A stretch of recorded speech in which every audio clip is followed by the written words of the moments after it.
할렐루야. 하나님은 살아계십니다. 여러분, 사람들은 예수님에 대한 지식과 정보를 많이 가지고 있으면, 많이 알고 있으면 자신은 예수님에 대해서 많이 알고 있다고 착각을 하고 있습니다. 그러나 예수님에 대한 지식을 많이 가지고 있고 예수님에 대한 성경적 정보를 많이 가지고 있는 것과 예수님을 많이 알고 있는 것과는 다릅니다. 그러니까 예수님에 대한 지식을 많이 갖고 있는 것과 예수님을 많이 알고 있는 것은 같은 용어가 아닙니다. 마치 무엇과 같으냐면 호랑이나 사자 등 맹수에 대한 지식을 많이 가지고 있고 호랑이와 사자의 맹수에 대한 정보를 많이 내가 습득하고 있다고 해서 그가 맹수의 조련사가 될 수는 없습니다. 여러분 알다시피 맹수의 조련사는 이 맹수들과 오랫동안 교감을 하고 그래서 교감을 통해서 친밀해야만이 조련사가 되는 거예요. 그러니까 맹수에 대한 많은 지식과 정보로 호랑이와 사자에 관한 이야기를 강의를 한다 할지라도 술술 말을 한다 할지라도 그가 실제로 맹수가 있는 우리 안으로 들어가서 맹수들과 교감하며 조련사로 일할 수가 없는 것처럼 마찬가지로 예수님에 대한 지식을 많이 가지고 있고 성경을 통해서 예수님에 대한 정보를 많이 가지고 있어서 남을 가르치고 예수님은 이런 분입니다, 하나님은 이런 분입니다, 강단에서 사람들에게 아무리 많은 것을 이야기해 준다 할지라도 그가 예수님을 알고 있는 것은 아닙니다. 문제는 성경에 쓰여 있는 예수님에 대하여 성경에 표면적으로 기록되어 있는 예수님에 대하여 많이 읽고 많이 연구해서 얻은 풍부한 지식과 정보는 구원자로 이 땅에 오신 예수님을 그가 얼마나 깊이 알고 있고 그 예수님을 마음 깊은 곳에서부터 믿고 있는 것과는 차원이 다른 거예요. 그래서 성경을 알고 있고 하나님에 대해서 잘 알고 있는 유대인들에게, 바리새인들에게 예수님이 너희가 성경도 모르고 하나님도 모른다고 한 거예요. 그들은 하나님을 가리켰어요. 그들은 성경을 가리켰어요. 그들은 하나님에 대한 정보, 지식, 성경에 대한 풍부한 지식을 가지고 있는데 그런데 하나님을 알지 못한다, 너희는 성경도 모른다, 그렇게 예수님이 책망을 했습니다. 그런 의미로 볼 때에 우리는 예수님에 대한 지식과 정보 수준으로 신앙생활을 하면 그는 구원에서 제외됩니다. 바리새인처럼. 그래서 우리는 누가 예를 들어서 우리 교회는 전부 다 예수로 설교해 이런다 할지라도 그렇게 했을 때 누가 다른 교회 교인들이 우리 목사님도 거의 대부분이 예수만 얘기해, 같은 게 아닙니다. 예수를 1시간 동안 얘기할 수 있어요. 성경을 통해서 예수라는 지식과 정보를 교인들에게 줄 수 있습니다. 그러나 그가 예수를 깊이 알고 있는 것과는 다릅니다.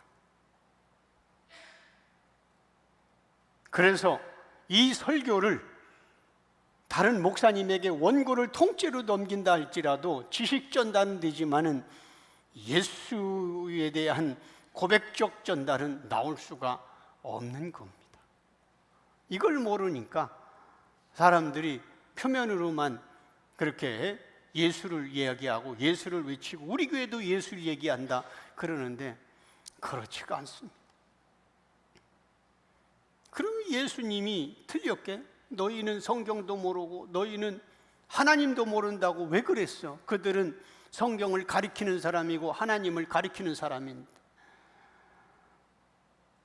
그런 의미로 볼 때 여러분들은 지금 오랫동안 이렇게 예수님을 깊이 배우고 있는 거예요. 다른 사람들이 이 예수 계시를 모르는 사람들이 어떤 소리 한다라도 거기에 여러분들은 현혹받거나 기울기리거나 흔들리지 말고 성경에서 말하는, 성경에서 대답하는 그 예수를 붙들고 나아가면 우리에게는 예수 그리스도가 주는 산 소망으로 영원한 안식과 영원한 천국에서 영생이 100% 시작될 것입니다. 이런 은혜가 여러분들에게 있기를 주의 이름으로 축원합니다.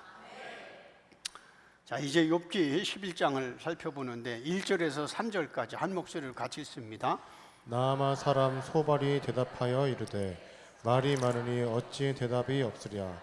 말이 많은 사람이 어찌 의롭다함을 얻겠느냐. 내 자랑하는 말이 어떻게 사람으로 잠잠하게 하겠으며 내가 비웃으면 어찌 너를 부끄럽게 할 사람이 없겠느냐. 이제 오늘 우리가 또 공부할 이 11장은 욥의 세 친구 중에 마지막으로 등장하는 나아마 사람 소발이라는 친구입니다. 소발, 개발이 아니고 소발. 우리가 빌닷, 엘리바스 그동안 세 친구 다 봤잖아요. 그래서 이 소발이라는 친구 마지막으로 등장하는데, 그런데 이 소발은 욥의 세 친구 중에 가장 거친 성격과 언행의 소유자로서 아주 첫 마디부터 노골적으로 욥을 비난하고 있어요. 소발은 욥을 향해 말하기를 뭐라고 했냐면 욥에게 너는 말이 많은 자, 자신의 죄를 모르는 자, 1절부터 책망하고 있는 거예요. 자, 2절 띄워주세요. 2절. 너는 말이 너무 많기 때문에 네가 말하는 것에 대하여 꼬박꼬박 답변하면서 너의 의로움으로 대변하고 있다. 내가 볼 때에 말이 많다고 해서 의로워지는 건 아니다. 3절. 너의 자랑하는 말은 우리로 하여금 가만히 있지 못하도록 만들었다. 내가 우리를 비웃으니 우리도 너를 부끄럽게 만들 생각이다. 하나님은 우리 인간에게 말이라는 도구를 주셨고 인간은 말로써 자기 의사를 표현하고 전달합니다. 그런데 말이 통하는 자가 있는가 하면 말이 안 통하는 자가 있습니다. 이것은 그 사람의 성향과 관점이 다르기 때문에 나타나는 현상이기도 합니다. 그런데 오늘 본문에서 소발이 언급한 욥이 네가 말이 많다라는 표현은 성향과 관점의 차이가 아니라 비난과 부정적인 이미지가 강합니다. 소발의 입장에서 욥이 말이 너무 많아서 귀가 아플 정도예요. 세 친구가 한마디 하면 욥은 거기에 대해서 두 마디 세 마디로 답변을 했습니다. 그래서 소발의 생각은 욥이 틀린 이야기를 하면서 말까지 많은 욥에 대해서 영 마음이 안 드는 거예요. 그래서 소발의 첫 마디가 욥에게 쏘아붙이기를 말이 많다고 의롭다고 인정하는 게 아니다라고 시작하는 거예요. 욥은 끝까지 자신은 고난당할 만한 죄를 저지르지 않았다고 말하는 것에 대해서 소발은 그런 욥의 말을 도저히 받아들일 수가 없습니다. 여러분, 욥기를 인간 중심으로 해석으로 보면, 인간 중심의 해석으로 보면 의롭다고 주장하는 욥과 어떻게 인간이 의로울 수 있느냐고 주장하는 이 주장이 팽팽히 맞서는 그런 논쟁으로 해석이 됩니다. 그 친구들과 인간의 존재는 진리가 아니라 거짓이기 때문에 누가 맞고 누가 틀리는지, 누가 선이고 누가 악인지 아무리 논쟁해도 끝이 나지 않습니다. 왜냐하면 정답을 모르기 때문에. 부부도 그렇잖아. 부부도 서로 논쟁이, 왜냐하면 인간은 죄성이 많아서 자기 중심으로 해석하기 때문에 정답으로 가지 못해요. 그래서 제가 옛날에, 요즘은 상담을 하는데 옛날에 이제 남편이 찾아와서 상담하면 남편 말 들으면은 그 아내가 우리 교회 집사인데 그 죽일년이야. 그렇게 하면 안 되지. 그리고 다음에 이제 아내가 찾아와서 버리면 뭐지 들어보니까 여기 맞는 거야. 그 죽일 놈이네. 그러니까 결국은 뭐냐면 전부 다 지 입장에서만 얘기하는 게, 그러니까 정답을 안 갖고 있는 거예요. 정답은 틀리는 게 없거든요. 전부 다 자기 중심인 겁니다. 소발이 욥에게 말이 많다고 지적한 것처럼 예수님도 바리새인들에게 말이 많다는 지적을 계속 받았어요. 예수님은 가는 곳마다 진리를 선포하며 구원자를 믿으라고 계속해서 회개하고 예수를 믿어라, 하나님이 보낸 자를 믿어라, 나를 믿어라, 그렇게 계속 듣든지 안 듣든지 말을 했습니다. 요한복음 14장 6절 같이 읽습니다. 예수께서 이르시되 내가 곧 길이요 진리요 생명이니 나로 말미암지 않고는 아버지께로 올 자가 없느니라. 자, 예수님은 이렇게 사람들이 있는 곳이라면 계속해서 내가 길이다, 내가 진리다, 내가 생명이다, 그래서 나를 믿어야 천국에 갈 수 있다, 이렇게 계속 외쳤을 때에 믿고 받아들이는 자는 회개하고 예수를 믿었지만은, 그러나 바리새인처럼 믿지 않는 자들은 저 예수는 허구한 입만 열면 똑같은 소리를 그렇게 하는 말 많은 자라고 그렇게 비난했습니다. 예수님은 죽은 영혼을 살리려고 강팍한 심령에 회개하라고 계속해서 하나님이 보낸 자 나를 믿어라, 예수를 믿어라 반복해서 외쳤지만, 바리새인들의 반응은 저 예수는 똑같은 말만 계속하는 말 많은 자라고 조롱하였습니다.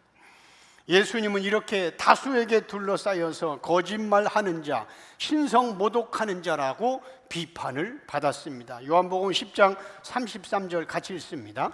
유대인들이 대답하되 선한 일로 말미암아 우리가 너를 돌로 치려는 것이 아니라 신성 모독으로 인함이니 내가 사람이 되어 자칭 하나님이라 함이로라. 자, 여기 보세요. 왜 사람들이 돌로 쳐서 죽이려고 하냐면 네가 네가 선한 말을 한 게 아니라 신성모독으로 결국은 내가 아버지 하는, 내가 하나님의 아들이다, 내 죄 사함 받았느니라, 네가 사람이여 자칭 하나님이라, 그렇게 얘기하고 있다. 말이 너무 많아. 그러면서 이제 너는 신성모독을 하는, 거짓말만 하는 말쟁이일 뿐이야. 자기들이 믿는 하나님이신 예수님이, 자기들이 지금까지 믿고 있고 지금까지 예배하고 있던 그 하나님이 예수의 옷을 입고 이 땅에 오셨는데, 자기들이 믿는 하나님에게 하는 소리가 신성모독이라고 하면서 비난하는 아주 어처구니 없는 상황이 벌어진 겁니다. 욥기 11장 4절에서 6절 같이 읽습니다. 내 말에 의하면 내 돈은 정결하고 나는 주께서 보시기에 깨끗하다 하는구나. 하나님은 말씀을 내시며 너를 향하여 입을 여시고 지혜의 오묘함으로 내게 보이시기를 원하노니 이는 그의 지식이 광대하심이라. 하나님께서 너로 하여금 너의 죄를 잊게 하여 주셨음을 알라. 소발은 욥이 자기 스스로 의롭다고 주장하는 그런 모습이 영 마음에 안 들었어요. 4절, 네가 말하기를 나의 믿음이 흠잡을 데가 없고 나는 하나님 보시기에 깨끗하다고 말하는구나. 5절, 나는 하나님께서 너에게 올바르게 가르쳐 주기를 원한다. 6절, 하나님께서 지혜의 오묘함을 너에게 알려주기를 원한다. 하나님의 지식은 광대하시다. 하나님은 너의 죄를 잠시 생각나지 않도록 하셨을 뿐이다. 예수님 당시 종교 지도자들은 구약 성경을 많이 연구해서 하나님이 누구신지 나름 연구하는 자들이었습니다. 예수님이 그걸 인정했으니까 우리가 잘 아는 요한복음 5장 39절 같이 읽습니다. 너희가 성경에서 영생을 얻는 줄 생각하고 성경을 연구하거니와 이 성경이 곧 내게 대하여 증언하는 것입니다. 자, 이 말은 예수님이 너희가 성경에서 영생을 얻는 줄을 생각한다, 이게 맞다는 뜻이에요. 그런데 그렇게 했다면 이 성경은 나에 대한 것인가, 나를 믿어야 된다, 그런 뜻 아니겠어요? 그러니까 너희가 성경에서 영생을 얻는 줄을 생각한다는 얘기는 영생의 이야기는 성경에 다 기록해 놨다는 겁니다. 그래서 성경을 통해서 이제 예수를 알고, 성경을 통해서 하나님을 알고, 성경을 통해서 기독교의 핵심 가치를 알아야 되는데, 이 시대는 성경을 너무 등한히 하고 있는 거예요. 예수님이 분명히 얘기했습니다. 그냥 랄랄랄라 하고 방언하고 종교적 열심 내고 새벽부터 저녁까지 새벽 기도하고 금식 기도하는 게 아니라 성경을 통해서 영생을 얻는다. 왜? 하나님이 영생에 대해서 성경에 다 기록해 놨으니까.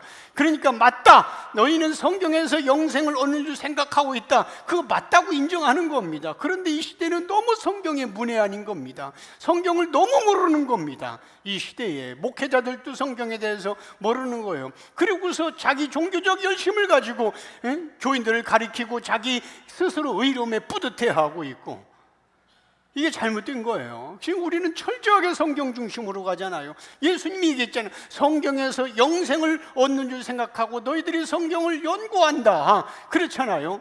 그런데 성경은 계시적 말씀이기 때문에 계시는 계시자가 열어줘야 되는데 100년, 1000년을 연구해도 인간으로서는 연구 결과로 나오는 게 아닙니다. 계시는 연구 결과로 얻어지는 게 아니라 계시자가 열어주고 풀어줘야 되는 것입니다.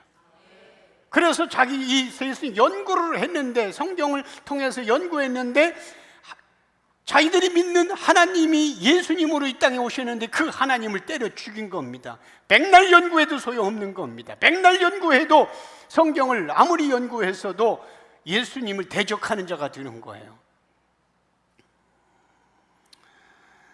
이렇게 종교 지도자들은 성경을 열심히 연구해서 하나님이 누구신지 표면적으로는 알고 있었습니다. 그럼에도 불구하고 이들에게는 메시아에 대한 영적인 눈이 닫혔기 때문에 이들에게 예수님은 눈의 가시와 같았습니다. 하나님을 안다고 생각하는 그들의 생각에는 인간 중에 의로운 자가 없는데 자꾸만 자신을 의롭다고 말하는 예수님이 눈에 거슬렸습니다. 자기가 하나님의 아들이고 자기가 하나님이라고 하고 죄사함을 선포하고 그게 눈에 거슬린 겁니다. 오늘 본문 7절에서 9절 같이 읽겠습니다. 내가 하나님의 오묘함을 어찌 능히 측량하며 전능자를 어찌 능히 완전히 알겠느냐. 하늘보다 높으시니 내가 무엇을 알겠으며 수월보다 깊으시니 내가 어찌 알겠느냐. 그의 크심은 땅보다 길고 바다보다 넓으니라. 소발은 욥에 대하여 너는 하나님을 모르고 있다 하고서 책망하면서, 만약에 욥 네가 회개한다면 다시 회복할 수 있다, 옛날처럼. 7절, 네가 하나님의 오묘함을 어떻게 측량할 수 있는가? 전능하신 분을 완전하게 알 수나 있겠는가? 8절, 하나님은 하늘보다 높으신데 하늘도 모르는 네가 무엇을 하겠는가? 하나님은 서울보다 깊은데 서울도 가보지 못한 네가 어떻게 알겠는가? 서울은 무덤 또는 죽은 자가 가는 곳을 말합니다. 9절, 하나님의 크심은 땅보다 길고 바다보다 넓다. 역시 바리새인들은 예수님에게 하나님이 어떤 분인지 예수라는 청년도 잘 새겨들으라고 충고했습니다. 그래서 바리새인들은 이렇게 생각했습니다. 내가 볼 때 예수, 너는 하나님을 모르기 때문에 신성모독하고 있다.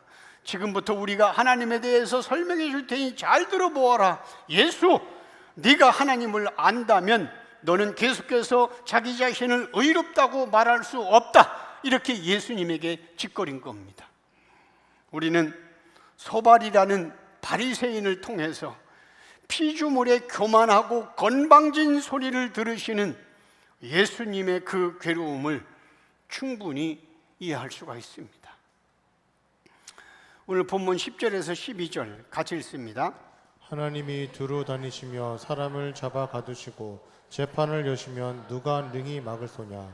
하나님은 허망한 사람을 아시나니 악한 일은 상관하지 않으시는 듯하나 다 보시느니라. 허망한 사람은 지각이 없나니 그의 출생함이 들나귀 새끼 같으니라. 소발은 욥을 들나귀처럼 마음대로 행동하는 자라고 말하면서 아예 대놓고 욥을 조롱하고 비난합니다. 10절, 하나님이 두루 다니시다가 아무나 잡아서 재판하신다 해도 막을 자가 없다. 11절, 하나님은 허망한 자를 아시고 악한 일에 대해서 상관하지 않으신 것처럼 보여도 그러나 하나도 빼놓지 않고 다 보고 계신다. 12절, 허망한 자는 그에 대한 생각조차 못하는데 이것은 그가 태어나면서부터 들나귀처럼 길들여지지 않았기 때문이다.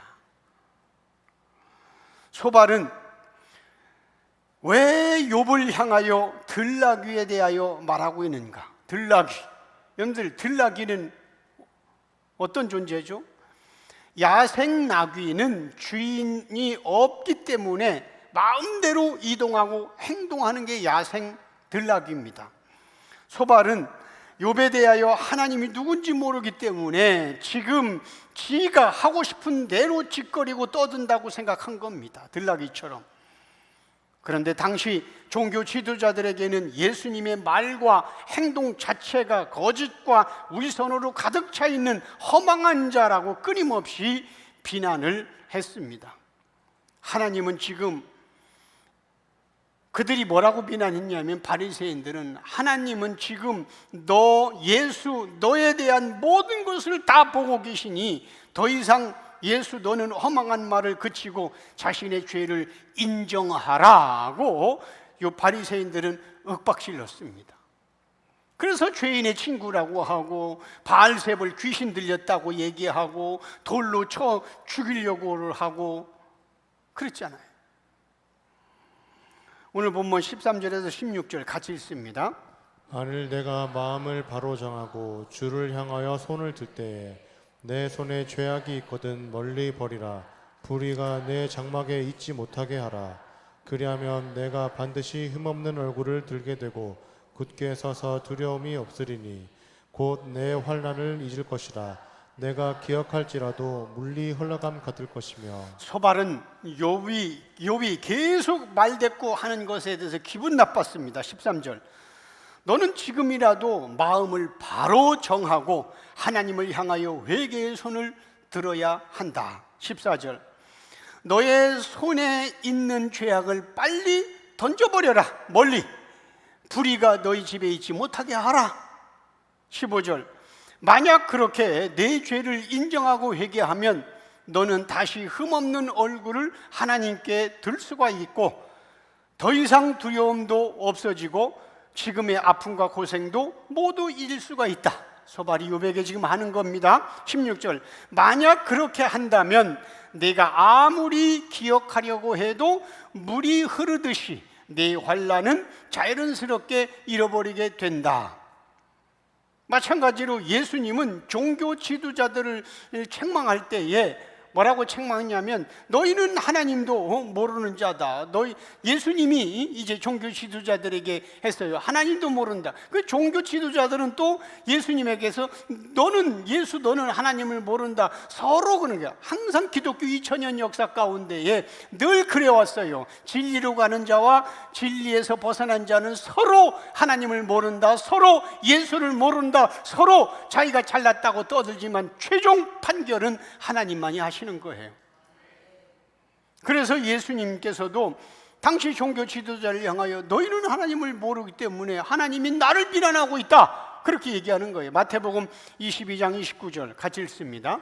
예수께서 대답하여 이르시되 너희가 성경도 하나님의 능력도 알지 못하는 거로 오해하였도다. 자, 이 메일은 바리새인들에게 너희는 성경도 모르고 있다, 하나님의 능력도 모르기 때문에 성경을 오해했고 하나님의 능력도 오해하고 있다. 이 시대가 그러잖아요. 성경을 오해하기 때문에 예수만 전하고 있는데 우리를 향하여 비난하고 있고, 하나님의 능력은 다른 게 없어요. 죽은 자를 살리는 게 하나님의 능력이 아니고, 앉은 맹이가 일어나는 게 하나님의 능력이 아니고, 소경이 눈 뜨는 게 하나님의 능력이 아니고, 영원히 죄값으로 지옥에 쳐들어간, 영원히 지옥에 들어가야 할 우리를 예수의 보혈로, 당신의 피로 덮어서 천국 보내는 게 하나님의 능력이란 말입니다. 그러니까 하나님의 능력을 엉뚱하게 지금 생각하고 있는 거예요. 생각해 보세요. 자, 제가 이 물컵을 여기서 이쪽으로 옮겼어. 이게 능력이라고 생각한 사람은 시절이야. 누구니 다 옮길 수 있잖아, 이렇게. 그죠? 그런데 개미가 볼 때는 능력이야. 개미가 볼 때는 이걸 어떻게 옮겨? 개미 1000마리, 10,000마리가 된다고 이거 옮길 수 있어? 개미가 볼 땐 능력이 어마어마한 능력인데, 우리가 볼 땐 능력이 아니야. 인간이 볼 땐 죽은 나사로 살린 게 능력이고, 소경 눈뜨게 한 게 능력이지만, 하나님 볼 때는 그건 능력이 아닙니다. 하나님의 능력은 자기가 십자가에 죽어서 죄인을 천국으로 옮겨가는 것, 이것만 능력이에요. 그런데 이 진리를 모르다 보니까 성경의 표면적인 능력만 따라가고 예수는 모르고, 하나님의 입장에서 볼 땐 능력도 아닌 것 가지고 인간은 그 능력이라고 치유와 은사 이런 쪽으로만 나가는데 몰라서 그러는 거예요.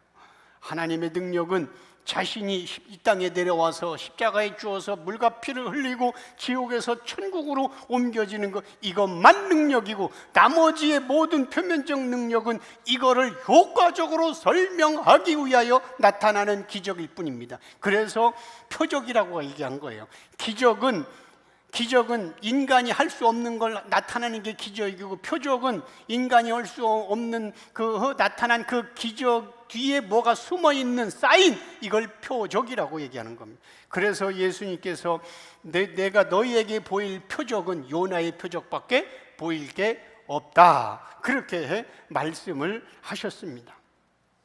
예수님은 종교 지도자들에게 성경도 모르고 하나님도 모르는 죄를 인정하고 회개하고 돌이키라고 책망하고 말씀하셨지만, 그러나 그 예수님의 말씀을 듣는 종교 지도자들은 자기들을 모욕한다고 생각했습니다. 왜 우리가 성경을 몰라? 왜 우리가 하나님을 몰라? 모욕당했다고 생각했습니다. 바리새인들은 지금까지 자기들은 하나님에 대해서 많이 알고 있는 것에 대해서 너무나 자랑스러워했고, 그래서 무지한 백성들에게 하나님은 이런 분이라고 가르치는 것에 대해서 대단한 자부심이 있었는데, 어느 날 갑자기 갈릴리 촌동네 출신인 목수가 나타나더니, 예수라는 목수가 나타나더니 종교 지도자들 향해 하나님을 모른다고 책망할 말을 했을 때의 황당함과 분노의 감정은 감출 수가 없습니다. 이 시대 목사와 교인들도 누군가를 통하여 너 하나님 모르지, 너 성경 모르지, 너 예수 모르지, 이런 소리 들으면 이 시대 목사와 성도들도 내가 왜 성경을 몰라? 내가 왜 하나님을 모르는가? 내가 지금까지 예수 믿으라고 외쳤고 예수님의 이름으로 오늘 또 찬양했는데 내가 하나님과 예수님을 왜 몰라? 하면서 기분 나빠합니다. 똑같습니다. 신앙생활은 바로 예수님이 모델이기 때문에 패턴이 똑같습니다. 자기들은 교회에 충실하게 다니고 있고 모태신앙이기 때문에 당연히 하나님도 잘 알고 예수님도 안다고 착각을 합니다. 그러나 우리는 열심히 종교 생활을 한다고 해서, 교회 생활을 열심히 한다고 해서 피주머니 우리가 계시자가 계시를 열어주기 전까지는 하나님과 예수님에 대해서 알 자가 없습니다. 한번 생각해 보세요. 애완견이, 엊그저께 TV에서 잠깐 제 아내하고 보는데, 애완견, 이런 여자도 있대요. 그저께 봤나?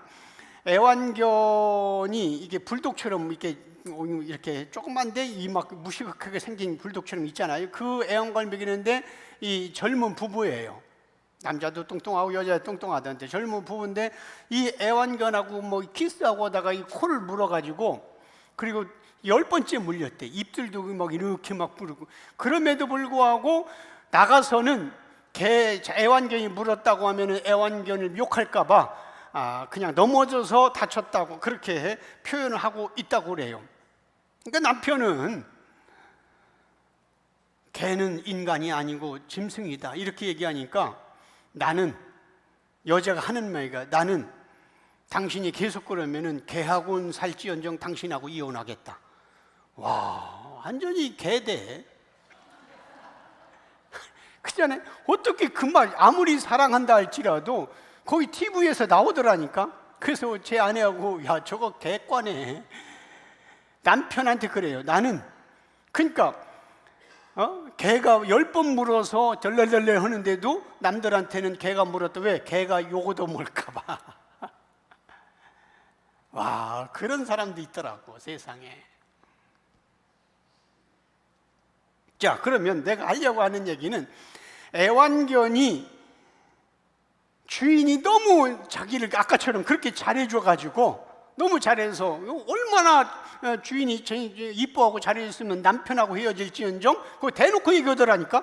거기에서 남편이 있는 데서 난 당신하고 헤어질지언정 얘하고는 헤어지지 않고 산다. 이렇게 아껴주고 사랑한다 할지라도 애완견이 아무리 노력하고 아무리 머리를 짜맨다 할지라도 자기를 사랑해주는 주인이 누군가에 대해서 주인이 무슨 생각을 하고 스스로 주인에 대해서 알 수가 없는 거예요. 그냥 알 방법이 없잖아요. 마찬가지요. 피조물이요 선을 잃어버린 죄인된 우리는 길이요 진리요 생명 되시는 예수님을 노력한다고 성경을 천독했다고 알 자가 없어요. 예수 계시에 대한 욥기 해석은 우리가 알기 위해서 기도한 적도 없고 노력한 적도 없습니다. 특별 은총을 받고 있는 우리에게 어느 날 갑자기 예수님은 자신을 계시하면서 욥기를 구원자 예수로 풀어주셨습니다. 우리도 바리새인처럼 성경적 신앙이라고 잘 가고 있다고 착각하며 율법과 계명으로 살다가 지옥 가야 할 마땅한 자들이었습니다. 그런데 감사한 것은 바리새인들은 자기들의 눈앞에 예수님을 직접 보고도 지옥 갔지만, 그러나 바리새인과 똑같은 신앙관을 가지고 교회 생활했던 우리에게는, 더군다나 예수님을 본 적도 없는 우리에게는 주님은 우리에게 자신을 계시해 주면서 하나님의 사랑을 확정하셨습니다. 한번 생각해 보세요. 자, 바리새인만 율법과 계명으로 신앙생활하는 게 아닙니다. 우리도 똑같이 바리새인처럼 율법과 계명으로 신앙생활했고, 우리도 성경을 표면과 겉으로만 신앙생활 해왔어요. 그런데 그 바리새인들은 전부 다 지옥 보냈는데, 그들은 예수님을 눈앞에 보면서도 그렇게 지옥 갔는데, 우리는 당연히 바리새인과 똑같은 신앙생활을 했기 때문에 우리도 지옥 가야 되는데, 그들은 지옥 보내고 우리는 주님은 자신을 계시하셔서 이렇게 예수 그리스도가 누군지를 붙잡게 하시고, 그래서 천국 백성으로 확인 도장을 찍어주는 이 사랑을 받고 있는 분이 여러분들이란 말입니다. 바리새인들은 예수를 보고도 지옥 갔다니까. 근데 바리새인과 점 하나 틀림없이 똑같이 신앙생활하고 있던 우리는 예수를 본 적도 없는데 자신을 계시해 주셔서 이렇게 구원을 확증해 주셨으니 이 어찌 감사하지 않을 수 있습니까? 오늘 본문 17절에서 20절 같이 읽습니다. 내 생명의 날이 대낮보다 밝으리니 어둠이 있다 할지라도 아침과 같이 될 것이요, 내가 희망이 있으므로 안전할 것이며 두루 살펴보고 평안히 쉬리라. 내가 누워도 두렵게 할 자가 없겠고 많은 사람이 내게 은혜를 구하리라. 그러나 악한 자들은 눈이 어두워서 도망할 곳을 찾지 못하리니 그들의 희망은 숨을 거두는 것이니라. 자, 소발은 지금 회개하는 자에게 주어지는 복과 끝까지 회개하지 않고 거역하는 자에게 주어지는 저주를 지금 말하면서 욥의 잘못된 생각을 바꿔주려고 했습니다. 17절, 네가 회개하면 너의 삶도 다시 회복되어서 대낮보다 밝아지게 되고 어둠이 있다 해도 아침처럼 밝아진다. 18절, 그렇게 하면 너는 다시 희망이 생겨서 하나님을 인하여 안전해지고 평안할 수가 있다. 이게 표면으로 보면 다 맞는 얘기예요. 그죠? 이걸 예수님에게 했다는 게 틀린 거지. 19절, 너를 두렵게, 그렇게 회개하면 너를 두렵게 할 자가 없겠고 다시 예전처럼 많은 사람들이 너에게 도움을 요청하는 복을 받을 것이다. 20절. 그러나 여전히 회개하지 않고 악을 행한다면 눈까지 어두워져서 어디로 도망가야 할지 모른다. 그런 사람에게 희망이라고는 숨을 거두는 것 외에는 없다. 늘 얘기하지만 이걸 표면으로 보면 맞아요. 그런데 예수 계시 관점, 예수님에게 하는 말이기 때문에 틀린 거예요. 늘 얘기했잖아요. 욥은 죄인이라고. 욥이 죄가 없다면 예수님처럼 남자의 씨로 태어나면 안 되는 겁니다. 그런데 하나님은 욥기 1장에서 의인이라고 인정해 줬고, 욥 자신도 끝까지 자기는 죄가 없다고 얘기한 건 이게 욥이 신이 아닌 이상 그렇게 얘기하면 안 되는 건데 예수를 예표하기 때문에 그렇다는 거예요. 욥기는 예수님의 사역과 예수님을 대적하는 자들이 어떻게 대들었는지에 대해서 말하고자 하는 책입니다. 영적으로 미련하고 무식한 종교 지도자들과 오늘날 바리새인의 신앙으로 달려가고 있는 이 시대의 기독교인들이 예수님을 향하여 입에 담지 못할 욕설과 비방을 퍼부었습니다. 한마디로 바리새인과 종교 지도자들은 예수님에 대해서 악하다고 판단했습니다. 여러분, 인간의 기준은 언제나 자기중심이에요. 그렇잖아요. 아까 얘기했잖아요. 부부싸움도 다 자기중심이라고. 우리는 지금까지 인간의 입장에서 욥기를 봤고 나의 입장에서 성경을 읽어왔습니다. 그러다 보니 구원을 말하는 특별 계신 성경을 통해서 내가 이 땅에서 복을 받고자 했고 내가 바라는 말을 성취하려고 한 것입니다. 그래서 성경도 필사하고 성경을 더 많이 읽으면 하나님이 기뻐한다고 착각했습니다. 그러나 그런 관점으로 우리가 성경을 읽으면 읽을수록 오히려 예수님과는 상관없는 적용과 해석으로 새나가는 겁니다. 그런데 좋으신 예수님은 그런 우리를 바리새인의 심판으로 다가오지 아니하시고 사랑하는 자에게만 자신을 드러내고 계시해 주시는 주님의 특별한 사랑을 확증해 주셨습니다. 우리가 옛날에는 요셉처럼 꿈을 가지면 청소년과 청년들에게 요셉처럼 꿈을 가지면 우리도 하나님의 역사로 믿음을 가지면 국무총리가 된다 이렇게 가르쳤는데 그거 다 예수 얘기잖아요. 야곱이 언젠가도 창세기도 이제 1절부터 다 설교를 하겠습니다만 야곱이 자기 형 에서를 속이고 이제 삼촌 라반 집에 800km 되는데 라반 집에 가서 이제 20년 살 때에 결국은 삼촌이 라반이 하도 꾀를 내가지고 야곱에게 재산을 주지 않으니까 결국은 야곱이 그랬잖아요. 평범하게 태어난 새끼는 다 삼촌 거고 얼룩달룩 하는 것은 이건 태어날 리가 없어요. 그건 내 거다. 이게 예수 계시 관점은 간단한 거예요. 평범하게 태어날 수밖에 없는데 양새끼가 얼룩달룩 이렇게 있을 수가 없어. 버들나무 가지를 물가에서 보면 그게 나오는데 그거 전부 다 택한 백성을 얘기하는 거예요. 평범한 것이 아니고 특별 은총을 받은 자. 그잖아요. 그냥 양들은 그냥 막 태어나는 거예요. 원래 다. 그런데 야곱이 이제 버들가지 나무를 먹일 때 물가에서 그죠? 그렇게 해서 태어나는 거. 이거는 예수 계시 관점으로 해석하면 특별 은총을 받은 것. 그래서 야곱에게 그냥 평범한 특별 은총을 받지 않은 거 그냥 다 그냥 일반적인 흰 양으로 태어나는 것. 간단한 거예요. 성경을 다 예수로 읽고 나중에 창세기부터 할 때 더 자세히 풀어주겠어요. 기대가 되지 않아요? 근데 그 안에 죽지 마야지 내가. 삼위 하나님이신 성부, 성자, 성령은 존재론적으로 동일합니다. 존재론적으로. 삼위 하나님은 서로 높고 낮음이 존재하지 않고 영원토록 존재하는 거예요. 그러니까 삼위 하나님이 자꾸 이 몸통은 하나고 머리 하나 또 하나 성부, 성자 이렇게 아니고 각각 인격체로 각각 따로따로 존재하는데 일단 하나로, 이거 인간의 머리는 이해가 안 됩니다. 그럼 셋 아니야? 아닙니다. 하나로 보는 거예요. 이렇게. 그래서 같이. 그래서 삼위 하나님은 높고 낮음이 존재하지 않고 영원토록 동일하다고 배웠어요. 그런데 예수님은 삼위 하나님의 합의에 의하여, 세 인격체의 합의의 결정에 의하여 인간의 모습으로 이 땅에 내려오셨습니다.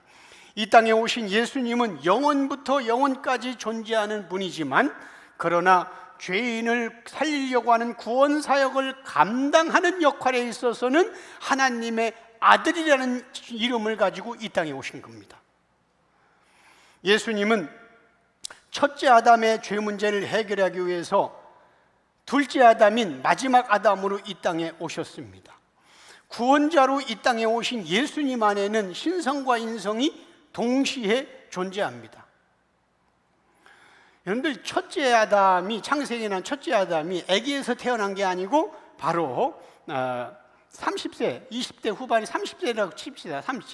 최고로 잘생기고 싱싱할 때 30대로 하나님 창조했어요. 첫째 아담이. 그리고 둘째 아담이 30세에 둘째 아담의 사명을 감당했어요. 그잖아요. 우리가 구원받아요. 그래서 천국은 첫째 아담과 마지막 아담이 이렇게 해 30대 젊은 가장 싱싱할 때 있기 때문에, 우리도 그 첫째 아담과 둘째 아담을 통해서, 첫째 아담을 통해서 우리가 죽고 둘째 아담을 통해서 우리가 영생이기 때문에, 우리도 그 첫째 아담의 후손, 둘째 아담의 동생들이기 때문에 우리도 천국에 가면 전부 다 어린애도 없고 늙은이도 없고 다 이 싱싱한 20대, 30대, 30에 이걸로 부활한다는 말입니다. 이건 아주 성경에 증명돼 있어요.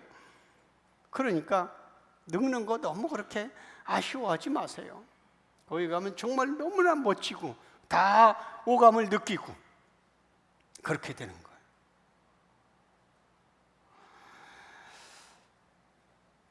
구원자로 이 땅에 오신 예수님 안에는 신성과 인성이 동시에 존재합니다.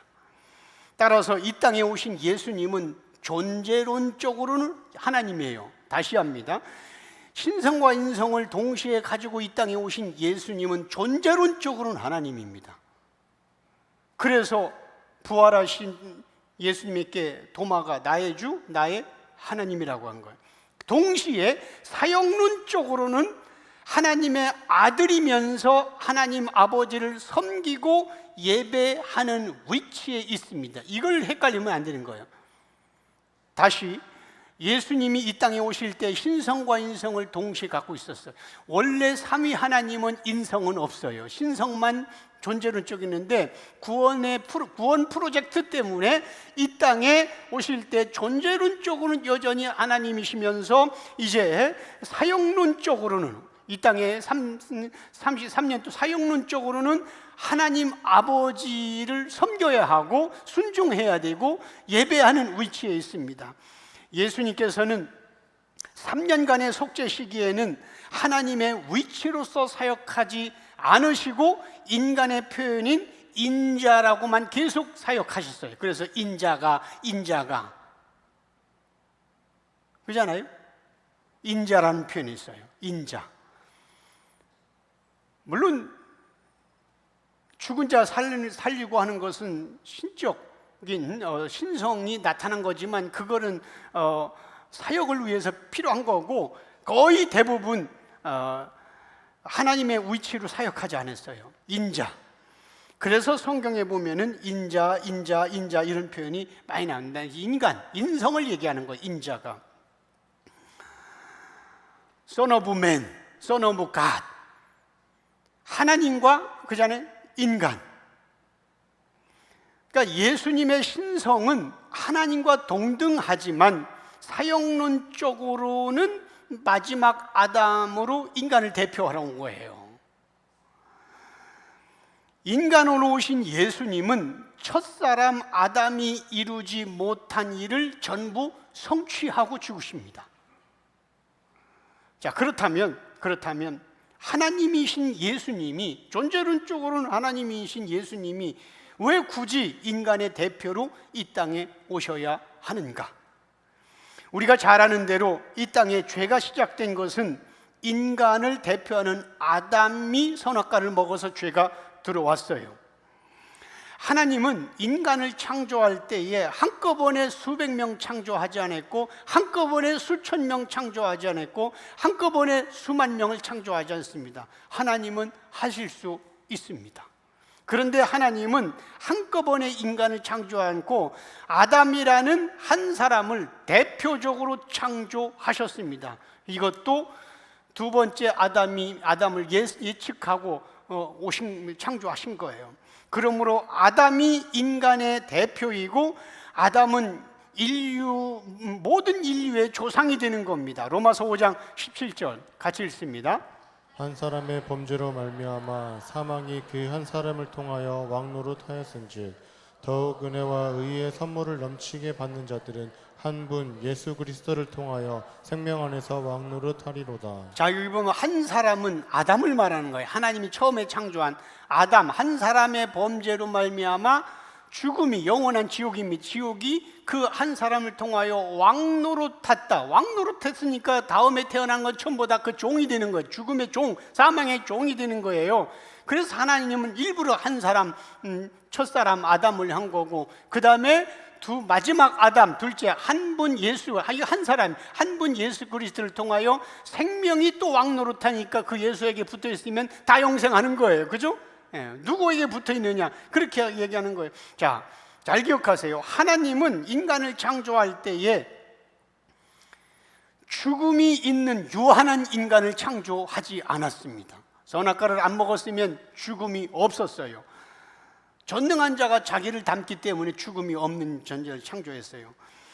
첫사람 아담을 창조할 때는 죄가 전혀 없는, 그래서 죽지 않고 영원히 살 수 있는 인간을 창조하셨습니다. 그러나 인간의 타락으로 죄가 들어왔고 그로 말미암아 영생하도록 창조된 인간에게 죽음이라는 사망, 저주가 찾아왔습니다. 여기서 죽음은 지옥을 말합니다. 그렇게 아담 한 사람을 통해서 들어온 죄가 아담의 후손으로 퍼진 모든 인간들에게도 죄의 영향을 주었습니다. 그런데 예수님은 이 땅에 마지막 아담으로 오셔서 죄 문제를 해결했습니다. 여러분들, 예수님이 이 땅에 가지고 오신 것은 딱 하나입니다. 생명입니다. 여러분들 가계부 채워주려고 아닙니다. 여러분들 이 땅에 건강 줄 아닙니다. 다시 한번 예수님이 이 땅에 오실 때 가지고 온 것 딱 하나, 생명입니다. 내가 곧 길이요 진리요 생명이다. 이 시대가 이 자체를 이 한 단어를 모르는 거예요. 예수님이 이 땅에 오실 때 가지고 온 것 딱 하나입니다. 죽은 자를 살리는 생명. 이걸 모르니까 예수 이름을 가지고 무당신앙으로 기독교가 지금 기울고 있는 거예요. 죄로 인해 죽은 자를 다시 살리는 생명. 그래서 내가 온 것은 죄인을 부르러 왔다, 그렇게 말씀하시는 거예요. 예수 믿는 자들에게 사망 대신 영생을 주시는 하늘의 생명을 가지고 이 땅에 오셨습니다. 그래서 첫째 아담이 창조될 때 죄가 없었던 것처럼 마지막 아담으로 이 땅에 오신 예수님도 죄 없이 흠없는 어린 양으로 오셔야만 했습니다. 다시 첫째 아담이 선악과 먹기 전에 첫째 아담이 죄가 없이 창조된 것처럼 마지막 아담으로 오신 예수님도 죄 없는 어린 양으로 오셔야 했습니다. 첫사람 아담은 죄 앞에 실패했지만 그러나 마지막 아담으로 오신 예수님은 죄의 문제를 이기셨습니다. 그리고 죄 문제가 해결된 그 의로움을 첫사람 아담을 통해 태어난 모든 사망이 있는 죄인들에게 전가시켰습니다. 첫사람 아담의 죄가 모든 사람에게 영향을 끼쳤듯이, 다시 첫사람 아담의 죄가 모든 인간에게 미쳤듯이 마지막 아담이신 예수님의 의로움은 모든 인류에게 미칠 수 있습니다. 지금까지 우리는 욥기를 읽었어도 욥기의 내용이 정확하게 무슨 뜻인지 몰랐습니다. 왜요? 그 이유는 구약을 예수님 중심으로 읽지 않았기 때문입니다. 우리는 구약 성경을 읽을 때 이런 마음으로 읽어야 합니다. 첫째, 구약 성경을 예수님으로 보고 읽어야 되지만 예수님의 신성과 인성이 그 본문에 어떻게 나타나고 있는지를 봐야 됩니다. 그 본문이 예수님의 신성에 대한 본문인지 아니면 그 본문이 예수님의 인성에 대한 본문인지를 구분해야 합니다. 여러분, 내가 이거 얘기를 했나? 그거 아세요? 하나님에게는 이름이 없다. 아니, 원래 하나님이 이 우주 만물을, 인간을 포함한 우주 만물을 창조하기 전에는 이 아무것도 없었다니까. 이 우주 만물, 별도 없었고 달도 없었고 태양도 없었고 인간도 없었고. 성경에 보니까 첫째 날 둘째 날부터 다 창조했잖아요. 그럼 창조 전에 성부 성자 성령 삼위 하나님만 계실 때는 이름이 필요 없다니까. 하나인데 내가 만약에 혼자 사는데 내가 내 이름을 부르나? 부르는 사람이 있지, 정신 나간 사람들. 그러니까 하나님은 원래 우주 만물이 없으니까 이름이 없었다니까. 모세가 광야에서 가시떨기 나무에 임재한 하나님께 하나님이 이름을 물었어요. 당신 누굽니까? 출애굽기 3장 13절에서 14절 제가 설명할게요. 모세가 하나님께 이르되 내가 이스라엘 자손에게 가서 이르기를, 그러니까 하나님이 모세를 부르면서 너 애굽에 가서 내 백성 빼와라 하니까 내가 가서 얘기하기를 너희 조상의 하나님이 나를 너에게 보내셨다면 그들은 나에게 물을 거다. 너 보낸 자 이름 대봐. 그 신 누구야?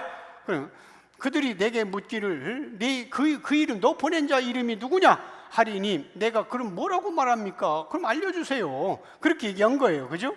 네, 그러니까 14절 같이 읽습니다. 하나님이 모세에게 이르시되 나는 스스로 있는 자이니라. 또 이르시되 너는 이스라엘 자손에게 이같이 이르기를 스스로 있는 자가 나를 너희에게 보내셨다 하라. 자, 여기에 해답이 있어요. 하나님이 모세에게 스스로 있는 자다. 나는 스스로 있는 자, 이름 없다. 스스로 있는 자가 보내셨다고 하면 된다. 자, 그러면 하나님 이름이 없어요? 결론적으로 얘기할게요. 구약의 여호와가 예수고 신약의 예수가 예수입니다. 놀라운 비밀이에요. 하나님의 이름이 야훼 여호와 어림도 없어요. 이름 없어요. 스스로 있는 자입니다. 그런데 피조물에게 표현한 것은 구약은 여호와, 신약은 예수. 구약도 예수니까 여호와가 예수예요. 이 비밀을 아십니까? 그러니까 스스로 있는 자요 전능하신 분은 피조물처럼 이름이 없다니까. 스스로 있는 자인 하나님은 이름 자체가 없었는데, 그래도 불편함이 없고 그래도 그냥 그렇게 존재했는데 예수님의 인성에 대한 표현을 할 때에는 이름이 필요한 거예요. 예수님의 인성에 대한 표현을 할 때. 그래서 하나님의 이름으로 생각하면 하나님의 이름은 그러니까 두 가지라니까. 구약에 나오는 하나님의 이름은 여호와, 신약에 나오는 하나님의 이름은 예수. 그래서 예수님이 십자가에서 다 이루었다 하고 죽으셨어. 이때 신성이 죽었어요? 아닙니다. 만약에 다 이루었다 죽었을 때 신성이 죽었으면 아예 끝납니다. 신이 죽었는데 뭐가 그 다음부터 이어지겠어? 안 그래요?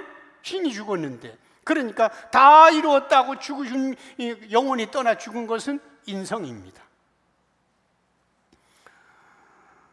그러므로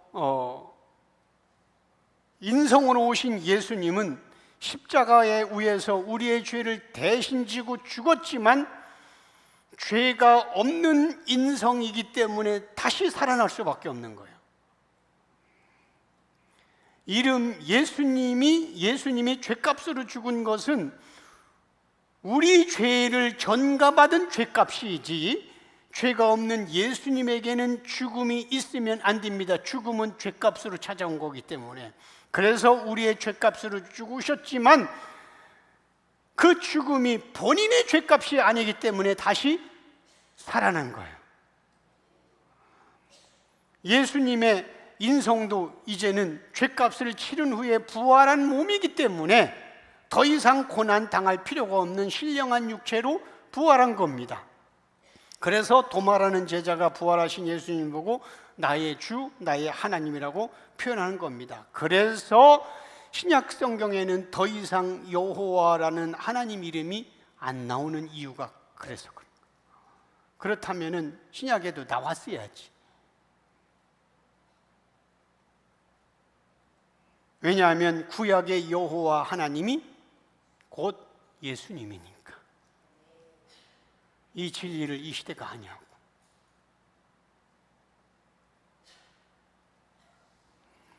둘째로, 우리가 구약 성경을 읽을 때 주목할 부분은 그림자에 대한 실체로 오실 예수님이 어떤 일을 행하시는가에 대해서는 예수님의 사역과 관련이 있다고 보면서 읽어 내려가야 하는 겁니다.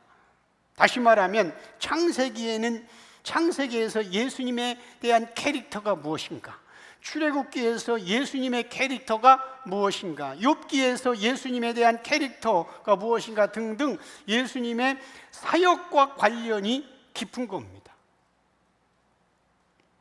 이렇듯 구약 성경을 읽을 때 모두 우리는 예수님으로 대입해서 읽어야 되지만 그 본문 속에는 예수님의 신성과 인성의 사역이 나타나고 있는 것입니다.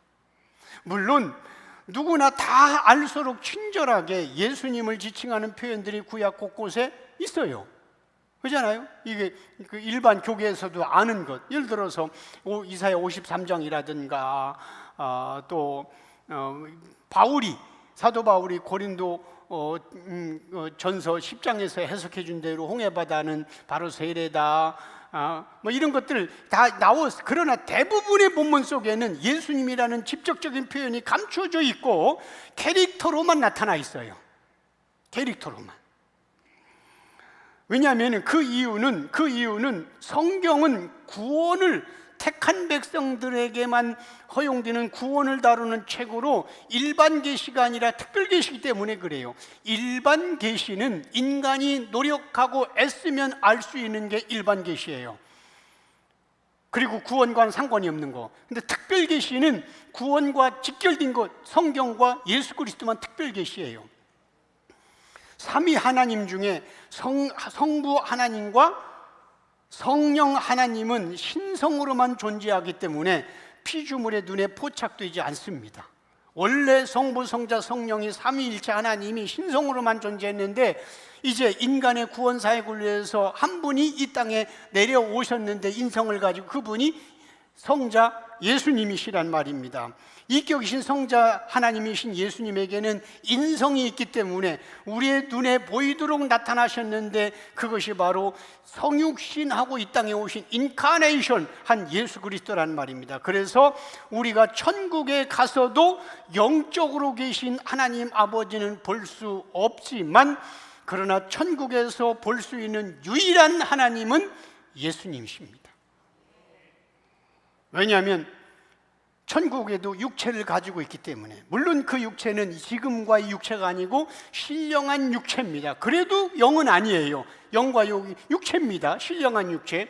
육체는 절대로 영이신 하나님을 볼 수가 없는 거예요. 그럼 예수님은 영원히 육체를 부활하신 예수님은 우리처럼 부활할 것처럼 영원한 신령한 육체를 갖고 있기 때문에 우리는 같이 볼 수가 있는 거예요.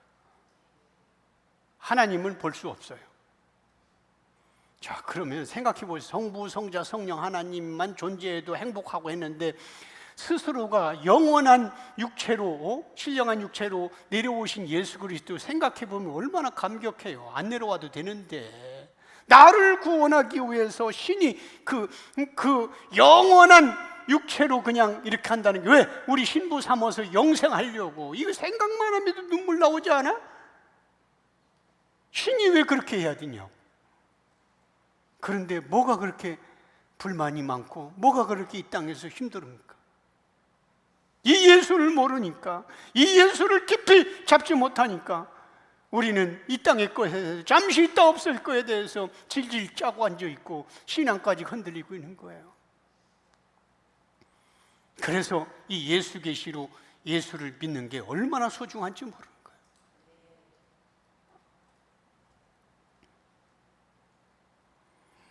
성경은 예수님에 대하여 세 가지로 표현하고 있는데, 첫째로 예수님의 신성과 관련된 부분인데 이사야 9장 6절 같이 읽습니다. 이는 한 아기가 우리에게 낳고 한 아들을 우리에게 주신 바 되었는데 그의 어깨에는 정사를 메었고 그의 이름은 기묘자라 모사라 전능하신 하나님이라 영존하시는 아버지라 평강의 왕이라 할 자, 것입니다. 보세요. 이거 예수님에 대한 이야기잖아요. 그럼 이는 한 아기가 우리에게 낳고 한 아기가 마리아의 몸에서 태어났잖아요. 아기. 예수님을 지금 저렇게 표현한 거 아기. 한 아들. 하나님 아버지의 아들. 그다음에 그 이름을 지는 거 그 기묘자라 전능하신 하나님. 예수가 하나님이십니다. 전능하신 하나님. 영존하시는 아버지, 예수가 아버지입니다. 삼위일체니까. 이게 인간으로서는 이해가 안 되는 거예요. 예수님 보고 어떻게 아버지라고, 예수님이 아버지여 왜 나를 버리셨나이까 하는데, 아버지여 내 기도를 들으시 감사했는데 왜 또 예수가 아버지래? 근데 성경은 그렇게 말하고 있는 거예요. 이게 예수님의 신성이에요. 존재론적으로 평강의 왕이라 할 것이요. 그러니까 예수님은 존재론적으로 하나님이고 존재론적으로 아버지고 존재론적으로 동일합니다. 그런데 사역론적으로 원래 없었는데 우리 인간을 구원하기 위해요. 사역론적으로는 아기로 태어났고 아버지의 아들로 오셨고 하나님 아버지를 공경하고 섬기는 위치라는 겁니다. 이걸 우리는 예수님에서 분명히 놓치면 안 되고, 두 번째로 예수님의 인성과 관련된 성경 표현입니다. 예수님의 인성과 관련 그 대표적인 성경이 지금 우리가 공부하고 있는 욥기입니다. 욥기 1장에서 31장까지는 예수님의 인성에 대한 부분입니다. 그리고 뒤에는 예수님의 신성에 대한 부분이 나옵니다. 그때 설교를 다 할 거예요. 예수님에 대해서 성경을 해서 뭐라고 한다고? 예수님의 신성, 두 번째 예수님의 인성, 세 번째 예수님의 그리스도 되심에 대한 표현이 나와요. 세 가지입니다. 예수님의 신성, 예수님의 인성, 그리스도의 되심. 이 세 가지의 성경이 나오는데, 그리스도적 표현은 그 안에 예수님의 신성과 인성이 다 들어있어요. 욥기에도 나와요. 뒤에 그리스도는 여러분 알다시피 기름 부음 받은 자, 다시 말하면 구원자라는 뜻이에요. 그리스도는 메시아라는 뜻이에요. 이런 뜻으로 타락한 인간을 구원하시는 데에는 예수님의 신성과 인성이 메시아로 함께 일하십니다. 그런데 이런 예수님의 세 가지 표현이 욥기 안에 다 들어있어요. 욥기 안에. 그러니까 이번에 이재만 선교사가 늘 북유럽 가서 하는 얘기가 욥기가 없었으면 어떻게 할 뻔이냐. 그 사람은 표면적으로만 얘기하는 거지만 욥기에 대해서 엄청나게 얘기했어요. 그래서 이 욥기에 다 표현되는데 예수 그리스도의 신성, 예수 그리스도의 인성, 예수 그리스도의 예수님의 그리스도 되심이 욥기 안에 모두 들어 있습니다. 하나님은 이런 계시의 말씀을 아무에게도 열어준다? 아닙니다. 박사학위, 신학 박사학위 아닙니다. 택한 백성들에게만 조용히 열어주십니다. 그래서 천국은 마치 겨자씨와 같다.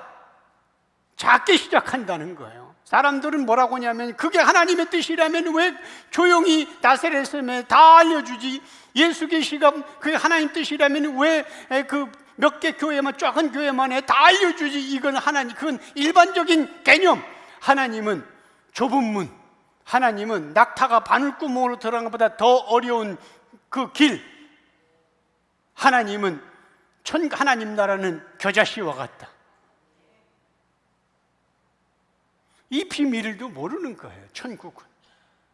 그런데 낙타가 바늘구멍이 들어간 것보다 더 어려운 이 천국의 예수 계시의 말씀을, 욥기를 예수로 오늘 우리에게 열어주셨습니다. 택한 백성들에게만 열어주십니다. 다른 말로 표현하면 예수님이 지극히 사랑하는 자에게만, 하나님 자신인데 자기 생명을 버릴 정도로 사랑한 택한 백성들에게만 이런 비밀이요 계시의 말씀과 영적인 뜻을 열어주시고 알게 하시며 깨닫게 하셔서, 그래서 예수님을 지식적으로 아니면은 객관적으로 그렇게 예수님을 그렇게 아는 게 아니라 예수님과 교제할 수 있도록, 예수님과 서로 친밀하게 할 수 있도록 이렇게 역사해 주시는 겁니다. 나는 그래서 이 예수 계시 깊이 들어가면 들어갈수록 주체할 수 없는 감격과 감사가 너무 넘치는 겁니다. 그러다가 어떤 때는 또 이게 눈에 보이는 세상적으로 보면은 또 빛 때문에 잠도 안 오고 그렇게 하다가 또 다시 예수 그리스도 이 안에서 할렐루야 찬양하는 거예요.